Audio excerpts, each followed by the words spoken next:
Nah, kita lihat ini ya.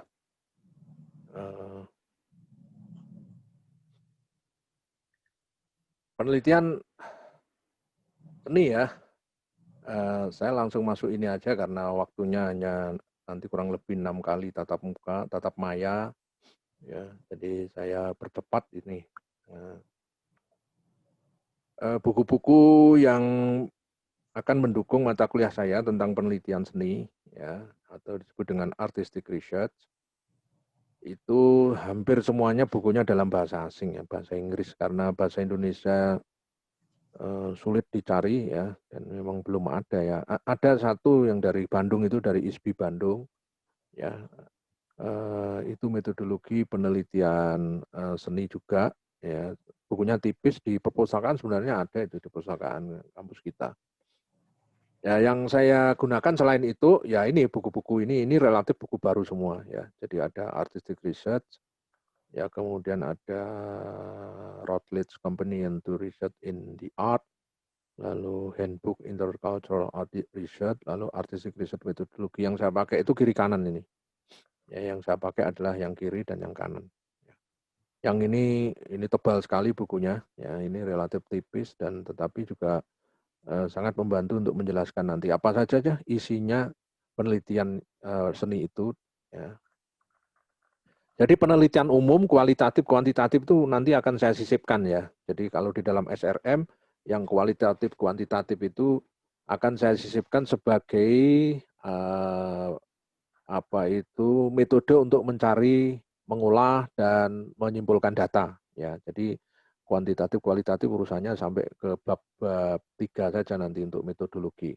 Nah, yang penting di sini adalah menjelaskan konsep penelitian seni itu apa. Itu.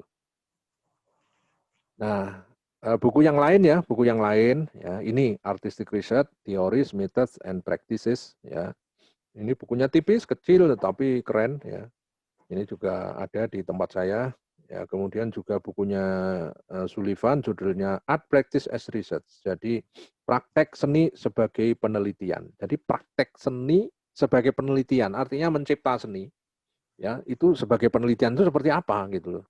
Sementara orang di luar seni menganggap bahwa berkarya seni itu terlampau subjektif karena itu tidak bisa dikontrol secara teoritis karena objektivitas tidak ada. Nah, apa betul seperti itu? Nah, nanti kita bicarakan, ini bidang kita yang harus Anda kuasai. Jadi jangan kalau diolok-olok orang lain non seni, Anda malah marah-marah. Nah, marah-marah itu Anda ngerti enggak cara berargumentasi membalik kata-kata mereka itu, ya.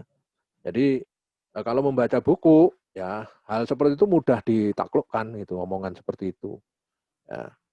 Kemudian ini buku yang jelas menjelaskan, meyakinkan kita bahwa seni itu adalah pengetahuan.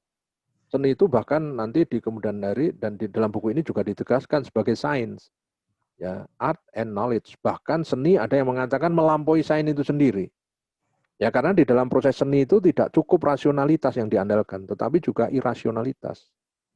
Ya, jadi seni itu lebih kompleks caranya. Melahirkan seni itu lebih kompleks daripada melahirkan teknologi. Ya, kalau teknologi itu ya lebih teknis pikirannya itu, tetapi seni ya selain teknis juga memikirkan hal yang sifatnya filosofis, yang sifatnya abstrak.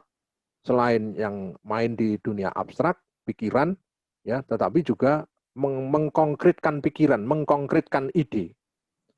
Ya, Anda misalkan menikmati pemandangan, lalu Anda tertarik dengan pemandangan itu, ya, tertarik pada bentuk yang Anda lihat, tertarik pada nuansa warnanya, keunikannya, lalu kemudian Anda lukis pemandangan itu. Artinya lukisan itu hasil konkretisasi ya dari apa yang abstrak yang Anda pikirkan menjadi materi berupa lukisan di atas kanvas menjadi material. Apalagi kalau itu dijadikan patung misalkan. Anda mengamati orang pengemis di jalan misalkan, Anda memikirkan betapa kasihannya menjadi pengemis, dia harus mencari makan dengan cara harus meminta-minta seperti itu, dengan pakaian yang lusuh, wajah yang kuyu. Lalu semua ekspresi pengemis itu Anda buat patung. Nah, di patung itulah Anda menumpahkan segala ide Anda tentang empati Anda pada pengemis itu, kemudian menghasilkan ekspresi di dalam patung kayu katakanlah itu, dengan guratan-guratan yang ekspresif yang menggambarkan susahnya menjadi seorang pengemis itu.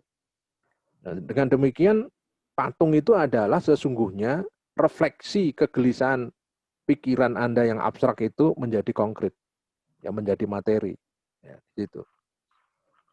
Nah, karena itu transformasi dari yang abstrak menjadi konkret itu butuh pengetahuan, butuh ilmu, ya, butuh cara, butuh metodologi.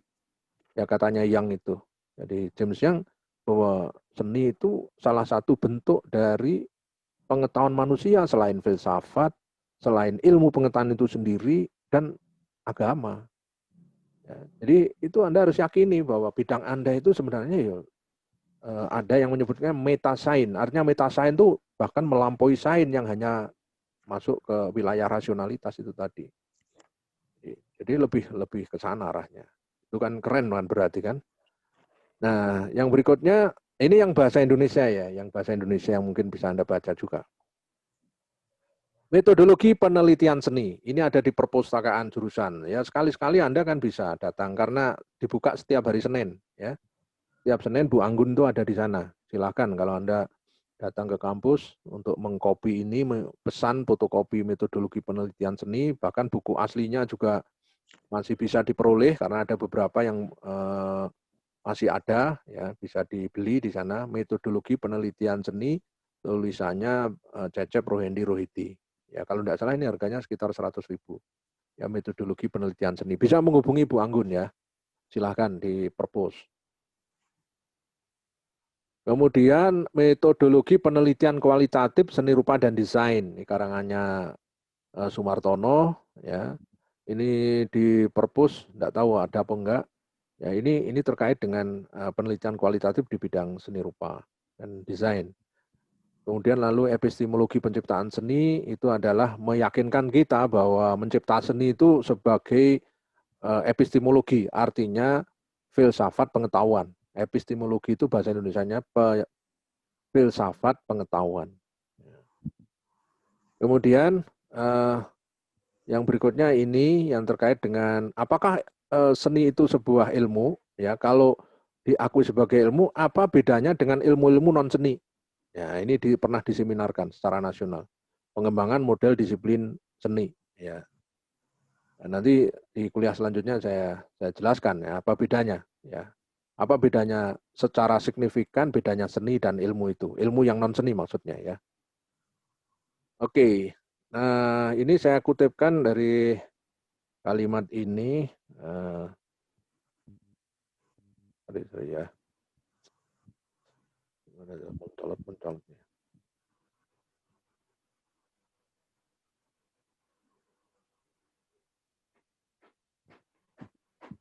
Nah, jadi Young mengatakan seperti ini. Ya, jadi seni itu tidak lain adalah sumber pengetahuan. Ya, itu. Jadi art is a source of knowledge. Ya, seni itu sumber pengetahuan.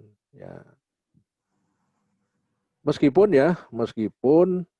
sebagai bentuk pengetahuan yang dihadirkan, yang artinya yang dicari ya, inquiry ya, bentuk-bentuk yang dicari. Seni memiliki keterbatasan. Ya, seni itu memiliki keterbatasan dan tentu semua hal yang kita ciptakan, yang kita buat itu pasti ada keterbatasan, ada limitasi, ada ya. Tetapi sekalipun terbatas ya, seni itu ini yang kalimat terakhir itu yang Anda lihat ya. Jadi seni itu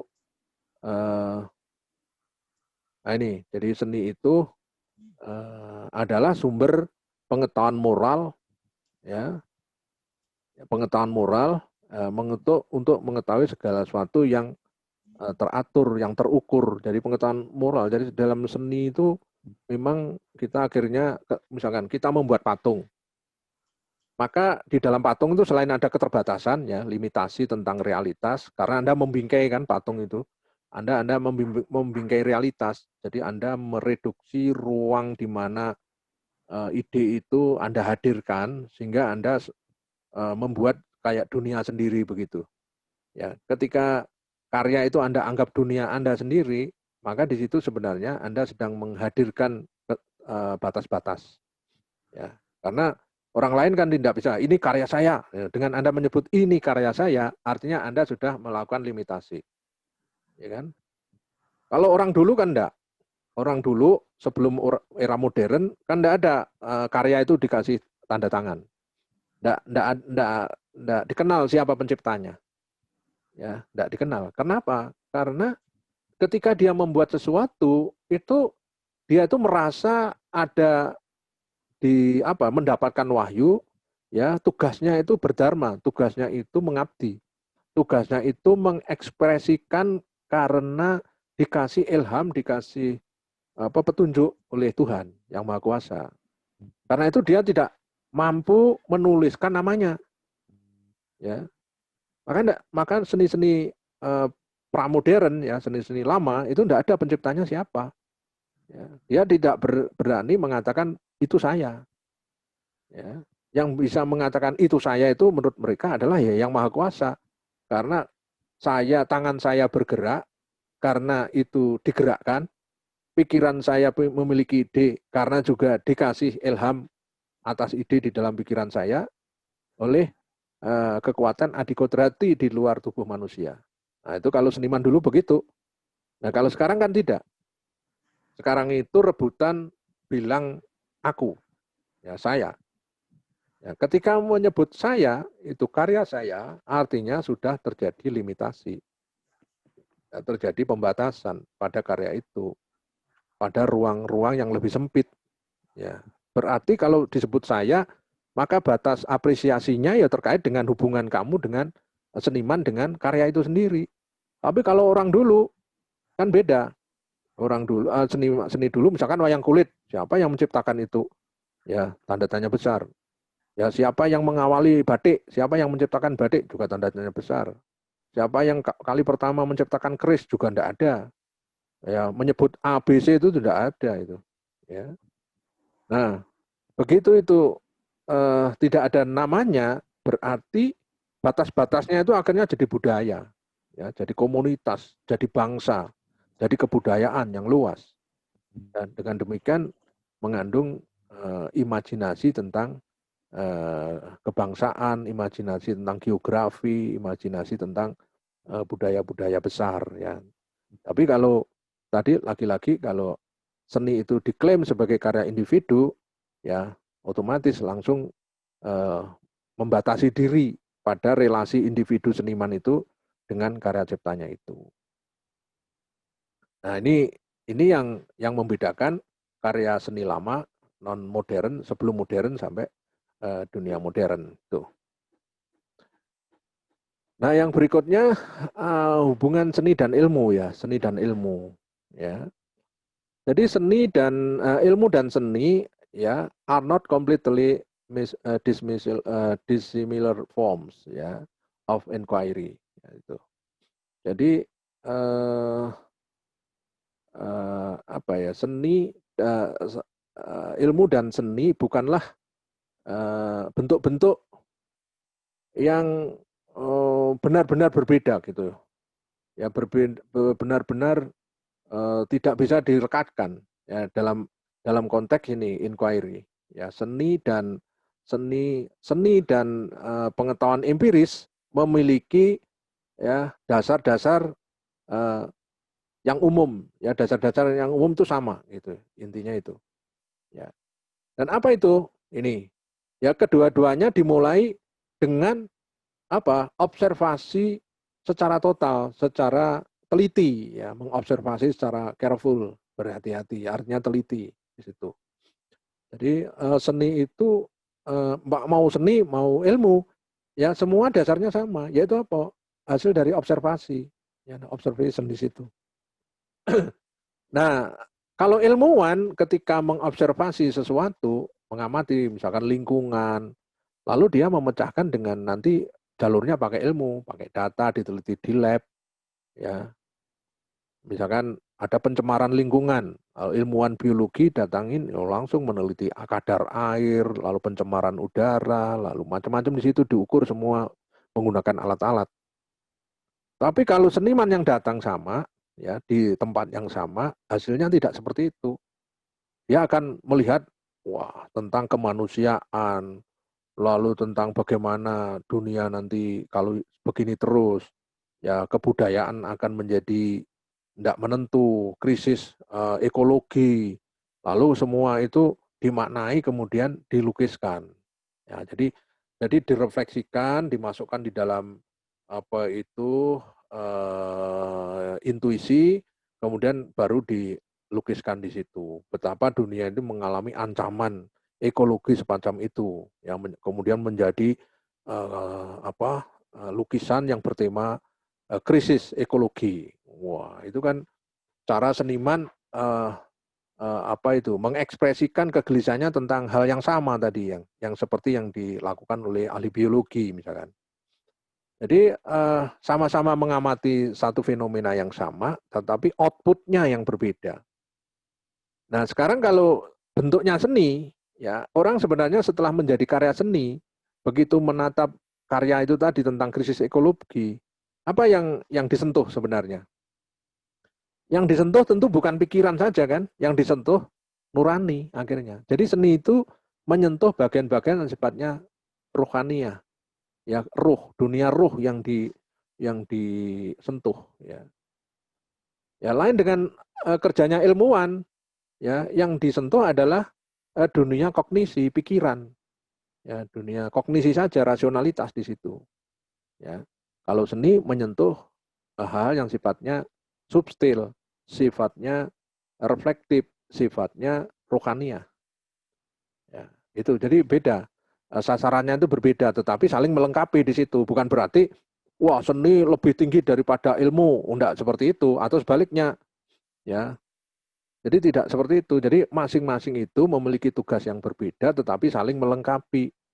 Begitu. Karena itu kita tidak perlu lagi mendikotomikan sesungguhnya antara fungsinya ilmu dan fungsinya seni. Masing-masing memang punya peran sendiri-sendiri, tetapi saling melengkapi. Nah, itu. Bayangkan kalau teknologi itu tanpa ada seni itu. Ya, katakanlah membuat rumah tanpa ada seni bangun atau disebut dengan arsitektur. Ya paling hanya tumpuan batu merah, ya, tidak ada artnya sama sekali, ya kita biasa saja kayak tinggal di gua saja. Tapi begitu ada seni bangun atau arsitektur, maka kita merasakan betapa nikmatnya berada di suatu ruangan karena ada ilmu yang namanya desain interior, artinya ilmu menata interior, seni interior di situ, ya. Kemudian juga seni bangun eksterior, maka orang akan melihat bangunan itu dengan exciting itu ya. Jadi misalkan kita mampir di sebuah masjid yang besar dengan arsitektur yang luar biasa hebat gitu ya, indah sekali, maka perasaan kita sholat di situ itu sangat berbeda sekali, ya. Jadi itulah seni itu memberikan satu penguatan kepada citra yang ditimbulkan dari imajinasi, emosi, pikiran itu jadi satu di situ. Nah, sebelum seniman dan peneliti dapat merepresentasikan segala sesuatu, ya, mereka harus ya observe aspect of the world. Jadi meneliti secara baik segala aspek di dunia ini, ya dunia tentu dunia sekitarnya, ya. Jadi di situ, ya ternyata kalau dari sini saja sudah kelihatan sekali bahwa kerja ilmu dan kerja seni itu mirip-mirip saja, ya. Jadi enggak berbeda secara diametral terus enggak ada hubungannya sama sekali. Wah, sangat berhubungan menurut bukunya Yang. Ya, yang saya kutip di halaman 66. Ini ada teksnya seperti ini. Ya, buku tadi, Art and Knowledge itu. Ya. Itu tentang sekilas ya, tentang Anda harus pahami bahwa kerja Anda nanti sekalipun mencipta seni, itu sesungguhnya ya kerja ilmu pengetahuan begitu. Ya, karena itu adalah part of knowledge, part of science, maka Anda harus melakukan dengan penuh konsentrasi, penuh tanggung jawab dan penuh tenaga di situ. Ya, karena sesungguhnya Anda juga seorang saintis. Ya, Leonardo da Vinci itu ya bisa melahirkan Mona Lisa, ya dia seorang ilmuwan. Kenapa? Dia harus belajar anatomi, harus belajar menggambar bentuk, belajar mengamati detil-detil anatomi manusia. Itu kan observasi. Ya. Belajar mengamati cahaya jatuh ke benda, lalu bagaimana efek bayangannya sehingga menimbulkan satu impresi tentang volume di dalam satu lukisan. Itu kan observasi dan ilmu itu semua. Ya. Jadi seni ternyata diciptakan dengan semangat sains di situ. Ya. Jadi siapa bilang seni itu bukan ilmu, nah berarti itu salah kan. Dengan penjelasan tadi udah dipatahkan bahwa di dalam kerja berkesenian itu di dalamnya ada kerja keilmuan di situ. Ya, itu Anda harus yakin di situ. Ya. Kalau Anda sendiri tidak yakin, wah orang lain tambah tidak yakin itu.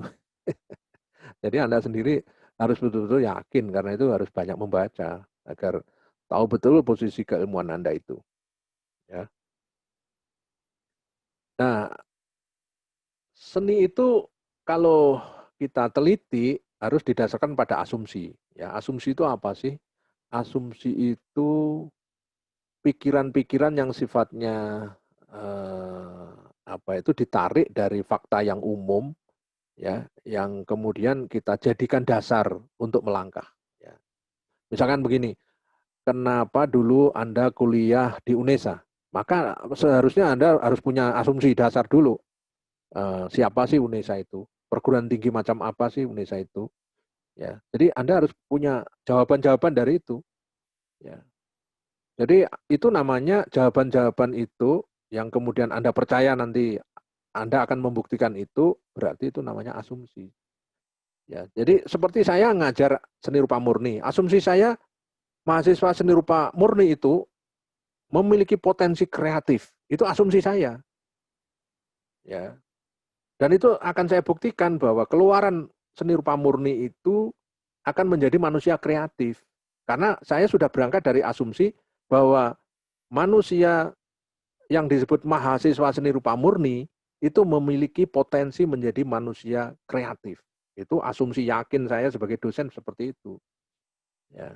Itu kan kayak doa kan. Kalau kita sudah asumsinya sudah negatif, ya, ya nanti ya akan kita negatif bekerja dengan tidak semangat, tidak percaya diri. Ya. Karena apa? Asumsinya sudah negatif. Anda juga tidak boleh berasumsi negatif pada diri Anda. Misalkan, alah, lulusan seni rupa murni akan jadi apa? Itu berarti sudah berasumsi negatif. Tidak boleh begitu. Jadi harus tetap berasumsi positif bahwa dunia ini tanpa seni tentu tidak menarik. Ya, karena itu saya sebagai orang yang belajar seni akan punya kontribusi pada keindahan hidup ini. Nah, gitu. Karena itu harus belajar, gitu, harus terus meningkatkan potensi diri ya. Nah, itu namanya contoh asumsi ya. Jadi asumsi itu sesuatu pikiran yang dirumuskan untuk dijadikan pedoman atau patokan untuk langkah-langkah yang akan dilakukan. Ya. Jadi biasakan bekerja itu berdasarkan asumsi. Kemudian eh, asumsi berikutnya, ya asumsi berikutnya ini. Jadi kenapa tadi hubungannya? Kenapa eh, ilmuwan itu juga termasuk seniman itu juga sebenarnya juga saintis gitu loh. Itu oleh ahli karena ini. Karena seniman itu sebagai ilmuwan memiliki sifat-sifat seperti ini. Dia itu mampu menciptakan atau membuat sistem. Paling tidak sistem berkesenian di situ. Ya, dan sistem berkesenian itu bagian dari sistem budaya. Oh, berarti kan seniman itu punya kontribusi menciptakan kebudayaan karena berkesenian itu bagian dari kebudayaan. Maka seniman itu adalah ilmuwan di situ karena punya kontribusi dalam kehidupan itu. Karena mampu itu making in system. Yang kedua, seniman itu mampu menciptakan, mampu membuat atau mampu membuat sesuatu di dalam komunitas. Ya, komunitas itu ya bisa komunitas seniman, bisa komunitas yang lebih luas, kebudayaan atau komunitas daerah, sampai komunitas bangsa, sampai komunitas internasional. Ya. Kemudian yang berikutnya, seniman itu mampu menciptakan segala sesuatu dalam kebudayaan. Karena itu ada kata-kata begini, art longa vita brevis. Ya, art longa vita brevis. Ya, artinya hidup itu, seni itu abadi, ya hidup itu singkat. Hidup kita itu kan singkat, paling berapa tahun kita ini mau hidup. Ya, katakanlah hidup kita ini paling 90 tahun katakanlah itu ya. Ya. Nah, begitu kita meninggal, kalau kita memang melahirkan karya-karya hebat, maka karya kita itu akan dikenang sepanjang masa. Contoh karyanya Leonardo da Vinci tadi, ya. Karyanya apa itu Mona Lisa yang diciptakan sudah abad ke-17 ya. Leonardo-nya sudah meninggal lama ya, tetapi karyanya sampai hari ini dipelajari orang. Ya. Sampai hari ini dipelajari orang, dikenang, dilihat, dikagumi.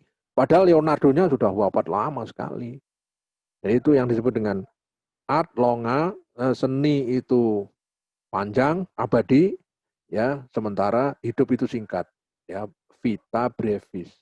Ya, vita itu artinya hidup. Ya, brevis singkat. Ya. Nanti dalam bahasa Inggris itu ada brief. Ya. Brief itu artinya singkatan, ya, singkat itu. Nah, itu yang harus Anda yakini sebagai calon-calon ilmuwan ini ya, seniman yang ilmuwan. Ya. Yang berikutnya, sementara praktek seni itu di dalamnya ada risetnya. Jadi praktek seni sebagai riset. Anda nanti misalkan dari kelas ini ya akan memilih melahirkan karya. Itu artinya tetap riset Anda. Ya, jadi karya yang Anda ciptakan itu hasil riset. Ya. Jadi makanya ada dua pendekatan itu nanti. Art practice as relation research, jadi praktek seni sebagai penelitian yang berkaitan ya, relation. Kemudian praktek seni sebagai penelitian yang mentransformasi segala sesuatu.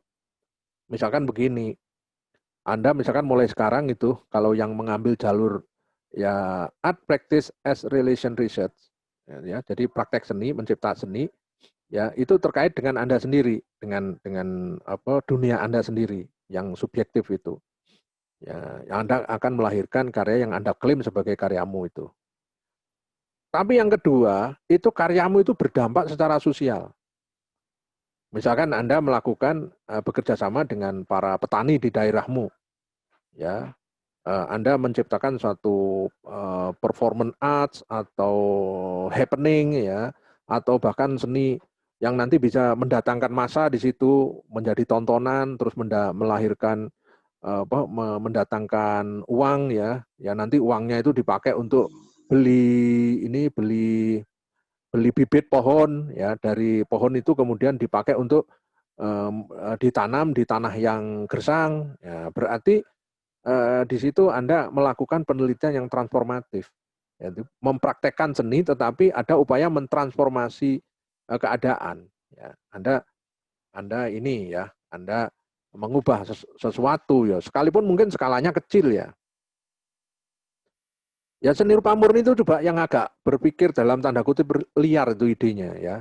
Tidak harus Anda itu bekerja di studio, di kos-kosan. Anda kan bisa misalkan rumah apa tuh warung tenda di sekitar kampus misalkan ada sekian banyak warung tenda itu Anda riset satu-satu yang jualan apa nasi uduk, ada yang jualan kopi, ada yang jualan apa. Semua itu terus tempat-tempatnya itu Anda respon ya. Misalkan tendanya Anda buat karya, Anda lukis ya. Dengan dengan upaya untuk mendatangkan citra baru terhadap warung tenda itu. Ya, pendekatannya itu tentu berkarya berrelasi dengan masyarakat untuk membantu masyarakat agar dagangannya ya itu punya cita rasa yang berbeda gitu. Tapi bukan membuat iklan ya, misalkan apa kayak di tenda-tenda itu, misalkan warung lalapan itu terus Anda menggambar ayam goreng, ayam ini dan itu kan kayak membuat iklan ya. Tapi di situ Anda membuat satu panorama yang berbeda, yang ada sentuhannya art di situ, sehingga membentuk suasana yang lain. Ya, ya bisa dilukis, bisa dihadirkan apa seni 3 dimensi, instalasi di sekitarnya, ya sehingga orang akan menoleh, wah ini warung apa ini? Kemudian akhirnya orang tertarik untuk mampir di situ. Ada daya ganggu istilahnya tuh. Ada daya ganggu yang kemudian mampu mentransformasi masyarakat di sekitar itu. Nah, coba seperti itu kan bisa itu dijadikan skripsi. Jadi skripsi itu bisa hadir dari macam-macam bentuk itu di situ. Ya, kos-kosan Anda itu juga bisa Anda ganggu. Ya, kos-kosan Anda itu bisa Anda ganggu mulai apa jalan masuknya sampai ke kamar tidur Anda itu Anda jadikan satu karya happening atau seni peristiwa ya. Dan tentu minta izin ya, kalau begitu berarti kan harus interaksi dengan ibu kos, dengan masyarakat sekitarnya, dengan Pak RT, dengan Pak RW, ya itu akan Anda akan bisa itu namanya transformative research. Nah, nanti kita mengenal yang berikutnya itu apa yang disebut dengan ini, practice based and practice led research. Ya, jadi penelitian berbasis praktek dan penelitian terbimbing praktek. Nanti saya jelaskan berikutnya. Jadi kembali kepada tadi ya, bahwa seniman itu sama dengan ilmuwan ya karena alasan-alasan ini ya. Karena seniman sekali lagi baik ilmuwan atau seniman itu mampu menciptakan sistem, mampu menciptakan komunitas dan mampu menciptakan segala sesuatu dalam konteks kebudayaan ya, dalam arti luas di situ.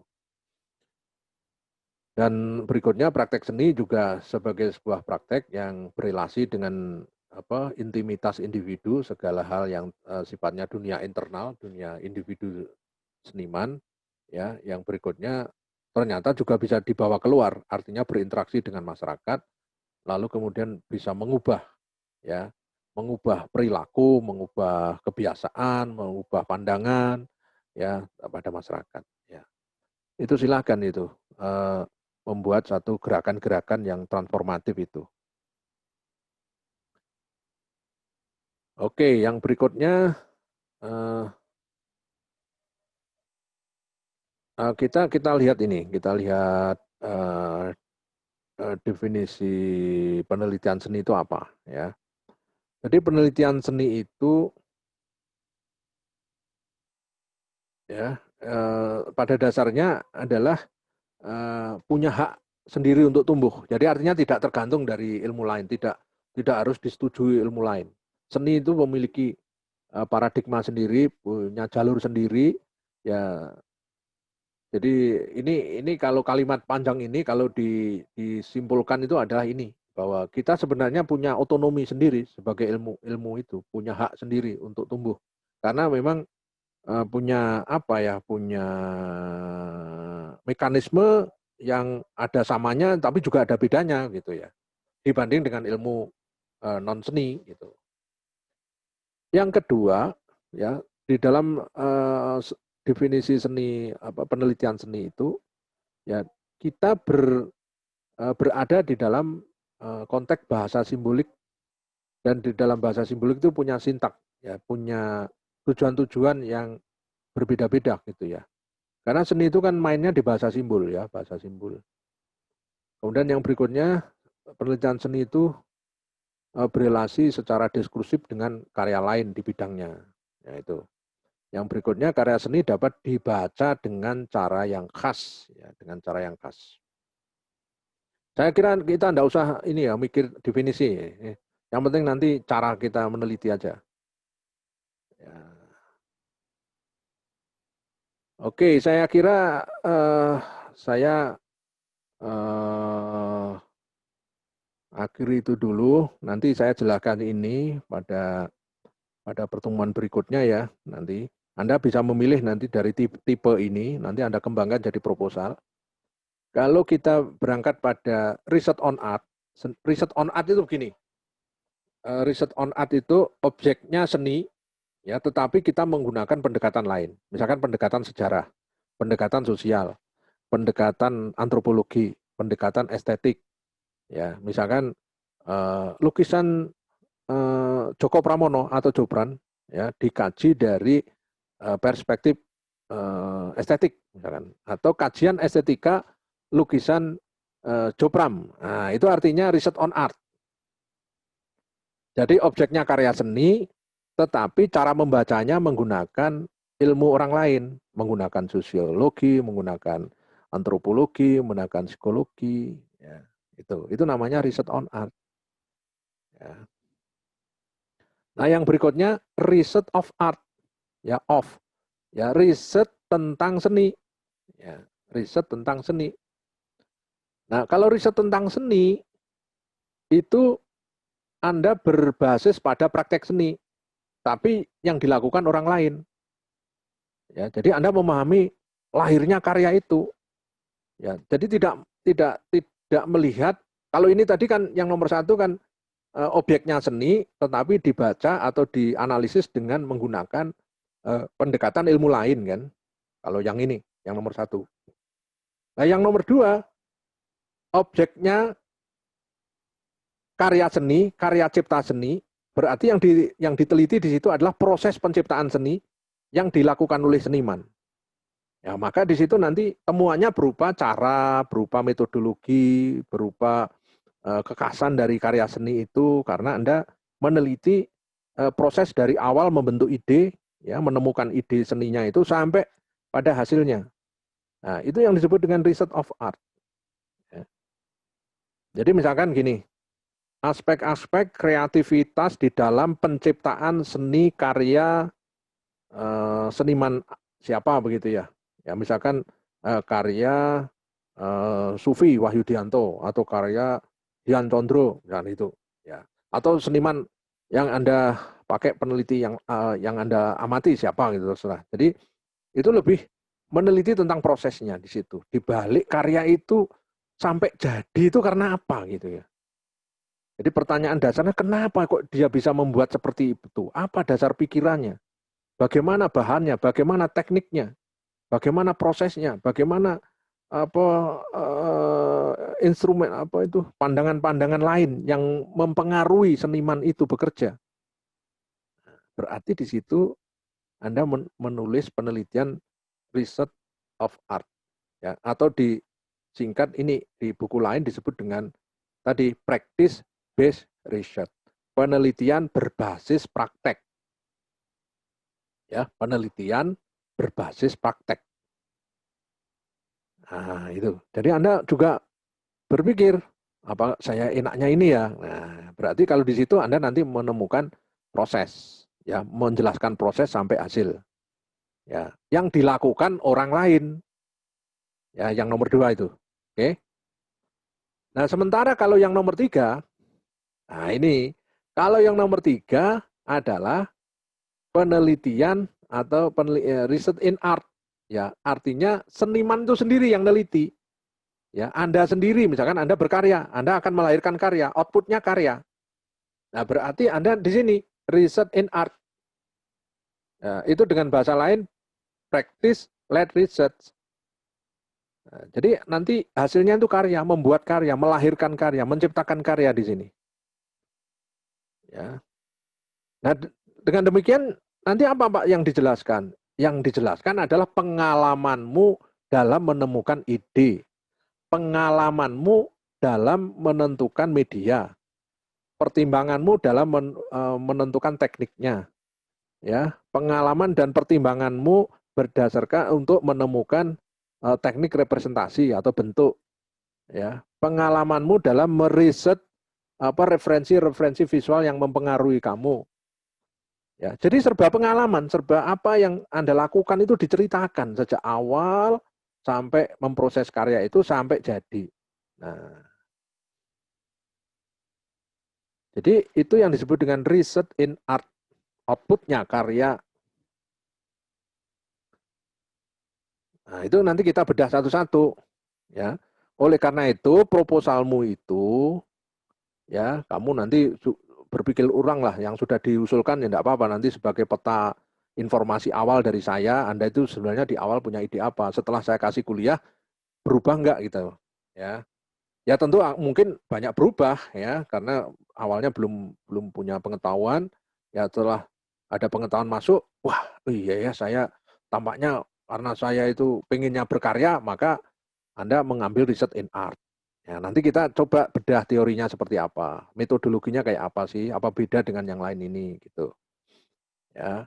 Kemudian kalau riset of art, saya mengamati orang lain berkarya, orang lain loh ya, orang lain berkarya, seniman lain berkarya seperti apa. Nah, Anda laporkan itu pengamatan Anda ketika mengamati karya orang lain diciptakan itu. Nah, sebaliknya kalau yang ini penelitian tentang karya seni, ya tentang karya seni, ya tentang sejarahnya, tentang dimensi sosialnya, tentang kadar estetiknya, tentang macam-macam. Jadi kalau riset on art itu memang memperkarakan seni tapi dari pandangan-pandangan ilmu lain. Ya. Nah silahkan Anda pilih sesuai kesiapan Anda, maka temukan ide-idenya itu dari dunia sekitar Anda saja, Anda usah jauh-jauh, ngapain. Apalagi di masa pandemi Anda cari gara-gara, Anda usah. Jadi silahkan hal yang menurut Anda menarik di sekitar Anda, ya silahkan Anda identifikasi apa, nanti bisa dikonsultasikan ke saya. Ya. Anda mau apa, pilih dari 3 itu. Ya. Ya kira-kira itu ya yang mungkin menyulut semangat Anda untuk menemukan persoalan ke depan. Ya nanti saya kasih Google Form, silahkan dipilih mana ya, dipilih salah satu saja, enggak usah banyak-banyak ya. Jadi satu Anda yakin di situ ya, dan tentu Anda pertimbangkan dengan kesiapan waktu, dana ya. Jadi kalau penelitian itu pertimbangkan waktu, kedua dana, ya, kemudian akses terhadap data itu mudah, ya, lalu kemudian penguasaan. Ya, penguasaan itu artinya Anda mampu melakukan dan mampu menyelesaikan dengan cepat. Ya, studi itu jangan lama-lama lah. Studi itu kalau S1 4 paling molor 5 tahun lah, enggak usah panjang-panjang. Ya, lebih baik yang panjang itu dipakai untuk sekolah lagi ketimbang terlalu panjang tetapi dapat hanya 1 ijazah. Lebih baik sekolah itu tidak panjang-panjang, artinya waktunya cukup yang disediakan itu, ya kalau dikatakan 8 semester, upayakan diburu 8 semester selesai. Nah, kalau nanti 8 semester umur 23 sudah diwisuda, Anda punya peluang lagi untuk S3 masih muda. Sampai S3 itu masih muda, kalau terus ya. Lalu S2 katakanlah ditambah paling molor 3 tahun, ya misalkan 24 lulus atau 23 lulus ditambah 3 tahun, 27 sudah pegang ijazah S2. Kalau lanjut lagi tambah S3, katakanlah butuh waktu 4 tahun, berarti eh, sebelum umur 30 Anda sudah doktor, kan keren itu. Ya, doktor seni. Nah, itu yang saya inginkan dari Anda itu. Saya mendorong ke sana, tergantung dari keinginanmu, etos kerjamu, saya ikuti. Ya, jadi semua bertitik tolak dari semangat Anda semua. Ya, saya kira itu. Ada pertanyaan, silakan. Ayo.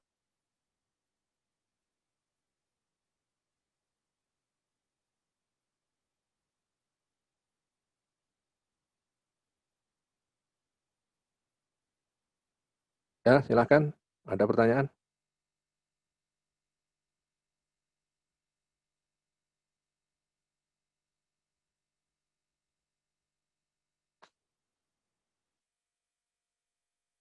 Kalau kuliah daring itu sambil minum-minum ya enggak apa-apa, enggak kelihatan saya aja. Yang penting tidak tidur aja. Ini yang meninggalkan dan tidak ada wajahnya tuh bisa tidur ini. Bisa tidur, bisa ditinggal ke warung kopi begitu. Ayo silakan bertanya. Maksud tidak ada pertanyaan sama sekali. Ada pertanyaan? Silakan.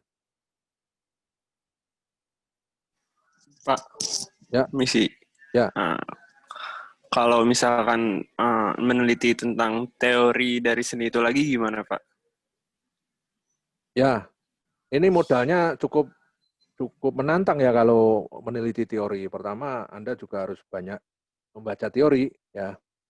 Karena kalau kurang dalam hal itu nanti akan jadi masalah ya. Jadi bukan saya melarang ya, bukan saya melarang, tetapi coba dipertimbangkan berdasarkan kemampuan yang modal Anda. Misalkan Anda mau neliti teori apa, misalkan Anda akan menyerang, Anda akan memperkarakan, mengkritisi teori misalkan teori teori estetika Plato, misalkan. Berarti Anda harus menguasai filsafat Yunani. Tuh. Jadi tidak mudah meneliti memperkarakan teori, apalagi itu yang melahirkan para filsuf besar, para pemikir-pemikir raksasa dunia gitu. Terus kemudian kita berusaha untuk mengkritisi. Nah, itu nanti akan jadi masalah sendiri bagi kita ya. Tapi bukan berarti tidak boleh ya, tetapi pertimbangkan risikonya ya. Karena biasanya yang memperkarakan teori itu kalau sekolahnya itu ya sudah di pasca ya, terutama yang sudah S3. Ya, itu karena memang malah justru itu, justru tantangannya justru ketika Anda membaca teori, Anda memperdebatkan, ya, memperkarakan teori itu dengan reason Anda, dengan logika-logika yang Anda bangun, ya, kerangka teoritik yang Anda sodorkan di situ.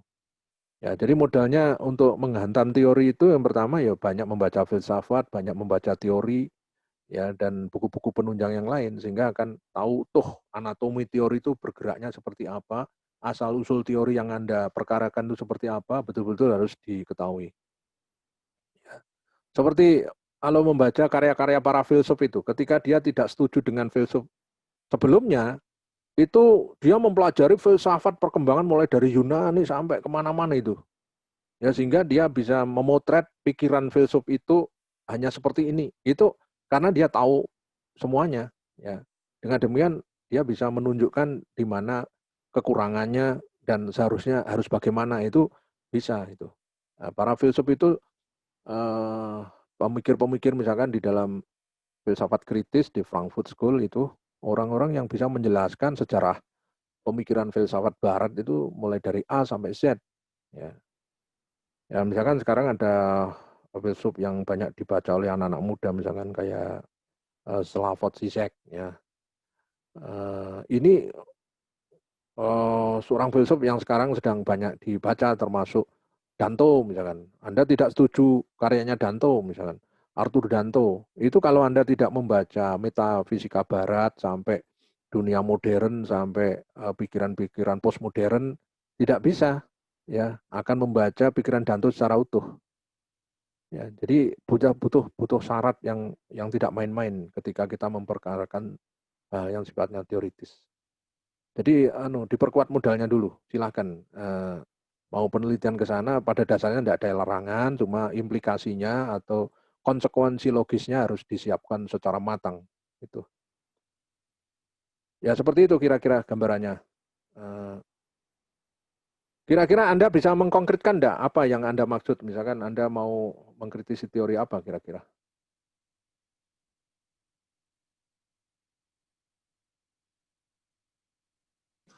Mungkin nggak eh, lebih lebih kayak semisal erotik erotika dalam estetika patung gitu, Pak. No, kalau itu kan tidak memperkarakan teori kan. Anda mengkaji aspek erotika di dalam seni patung dan dengan menggunakan konsep tertentu kan gitu. Ya, misalkan Anda mengambil konsep agama, boleh aja. Ya, jadi menganalisis aspek-aspek erotis. Jadi pengertian erotis sendiri apa? Ya, mana bentuk yang Anda sebut erotik itu? Ya, dari indikator apa? Ya, dari limitasi apa, nilai-nilai apa? Lalu kemudian Anda menyimpulkan seperti apa kan itu. Jadi kalau itu bukan menguji teori, jadi itu sifatnya kajian biasa saja. Ya. Jadi bukan memperkarakan tentang erotisme, tapi Anda sedang mengamati patung yang Anda nilai sebagai patung erotis, tetapi menggunakan parameter erotis dari perspektif apa gitu. Nah, apanya itu yang Anda harus tentukan. Itu Anda pakai sebagai paradigma. Ya, Anda pakai untuk membingkai persoalan. Ya. Dengan demikian nanti orang berdebat itu ya sekitar itu saja, tidak kemana-mana, karena penelitian itu harus ada batasan, batasan persoalannya. Kalau enggak bisa kemana-mana nanti. Ya. Jadi misalkan kalau enggak dibatasi nanti orang Papua yang menggunakan koteka, yang menggunakan itu jadi erotis, jadi terus patung-patung lama di Pasemah, ya patung-patung di apa itu di apa itu, di gunung mana itu di Tawangmangu itu di Candi Sukuh ya gara-gara dia buat patung palus yang besar lalu kemudian dianggap itu patung porno sementara tidak diketahui secara jelas anatomi sejarahnya ya itu nanti bisa berbeda pandangan itu. Nah, karena itu harus dibatasi yang dimaksud erotis seperti apa, yang Anda masukkan patung yang akan Anda teliti itu datanya kayak apa. Nah, baru kemudian itu namanya dibatasi. Riset itu harus ada pembatasan masalah. Area yang dibicarakan itu harus dibahas dulu agar orang tidak keluar dari area itu ya. Karena kalau area lain itu ikut masuk nanti makin tidak jelas. Memang penelitian itu harus membatasi diri. Ya. Oke, baik, bagus itu pertanyaannya. Yang lain-lain, silahkan. Ada pertanyaan? Makasih Pak. Ya, ya. Yang lain? Adakah? Oke. Saya Pak. Ya, Khairul Anwar. Di kuliah daring sekarang itu Pak, Ya. untuk riset in art itu kan maksudnya meriset pengalaman dari karya sendiri. Terus apa ya? Tadi malam itu saya melihat YouTube-nya sampean. Itu kalau riset in art itu memahami secara integrasi. Itu apakah sama atau beda, Pak? Terima kasih. Oke, jadi saya tegaskan lagi ya. Jadi coba nanti dicek lagi apa di video itu. Jadi tadi saya jelaskan ada 3 tipe riset ya. Yang pertama riset on art, riset on ya, on bukan in, on. Jadi on art, jadi seni objeknya, kemudian kita pinjem pendekatan ilmu lain.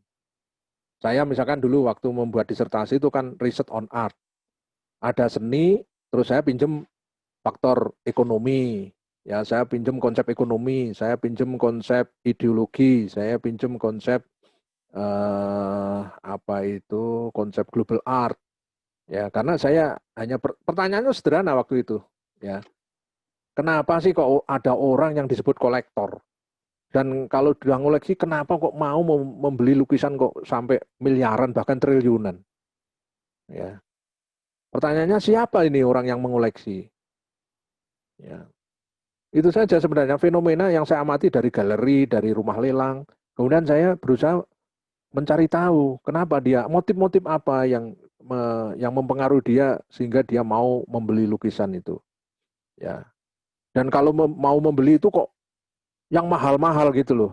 Kan ngapain kok tidak dibelikan yang lain gitu. Wong lukisan yo cuma cat diusak-usaknya kan di kanvas.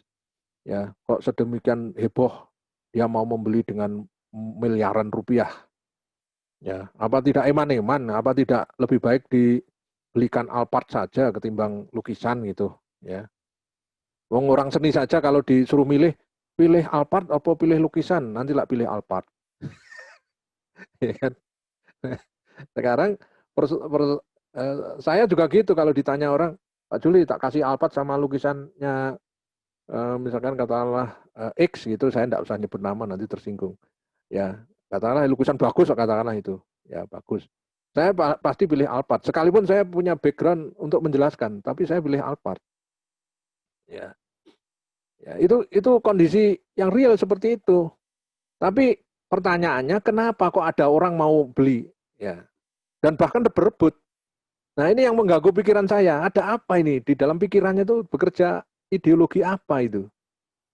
Nah, itulah yang kemudian saya pinjam konsep ideologi, konsep gaya hidup, konsep macam-macam di situ untuk menjawab fenomena itu.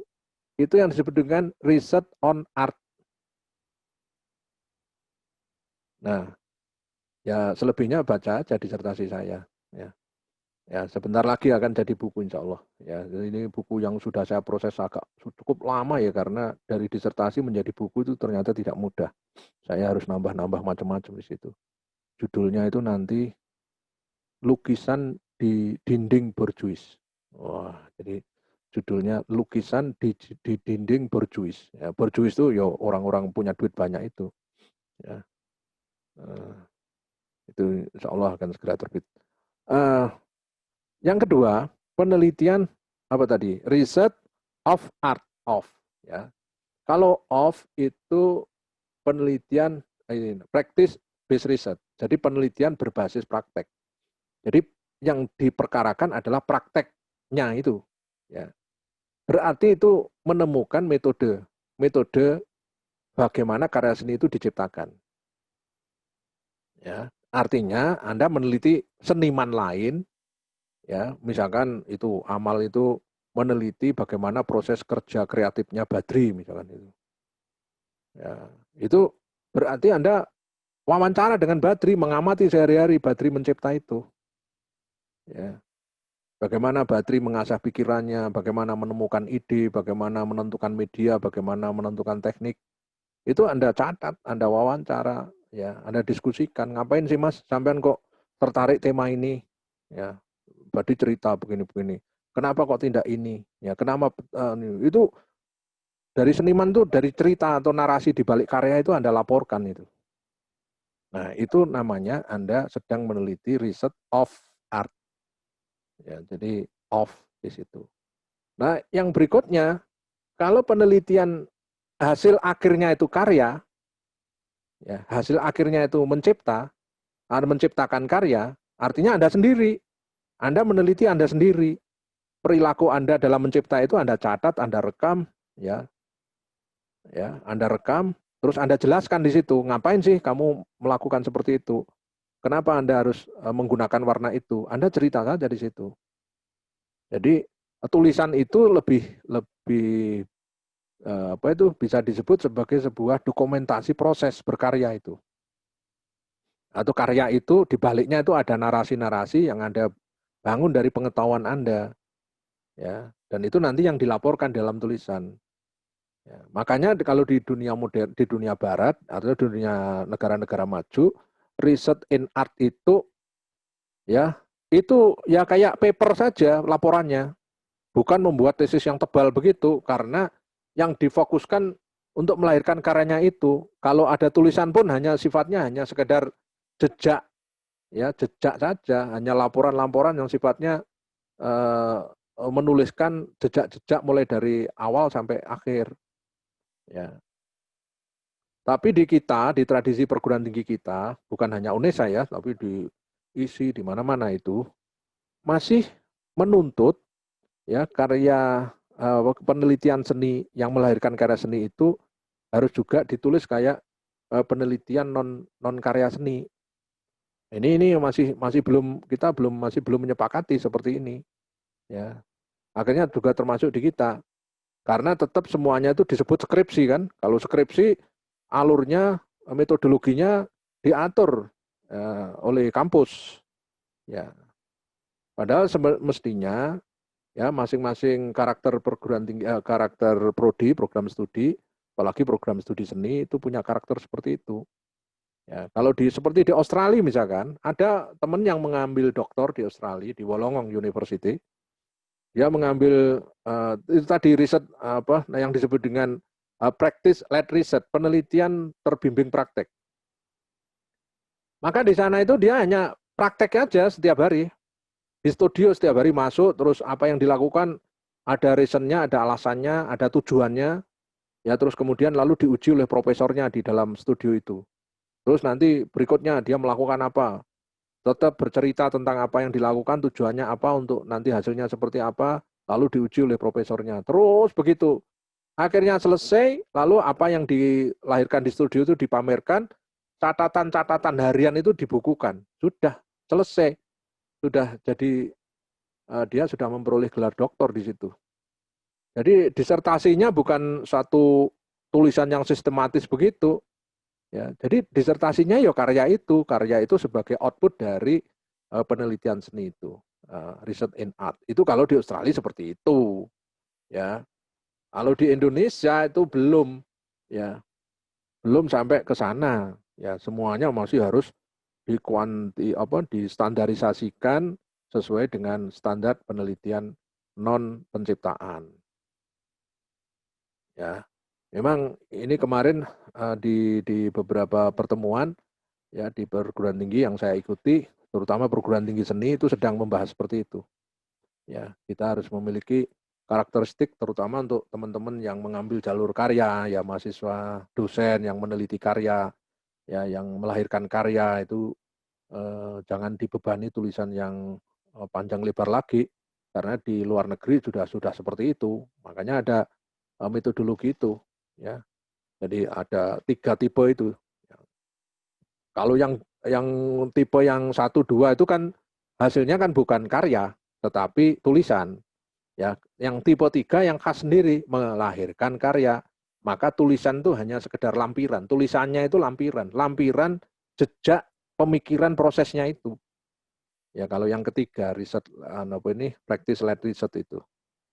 Ya. Nah, nanti di kuliah berikutnya akan saya tunjukkan sistematika yang sementara ini disepakati ya.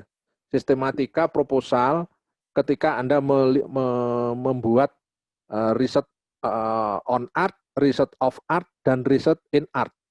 Ya, nanti akan saya tunjukkan pada pertemuan berikutnya agar Anda juga segera mulai memikirkan proposal macam apa yang akan Anda usulkan kemudian nanti ya, biar tidak bingung. Jadi nanti akan saya bagi ke WA group sistematika untuk riset on art, riset in art.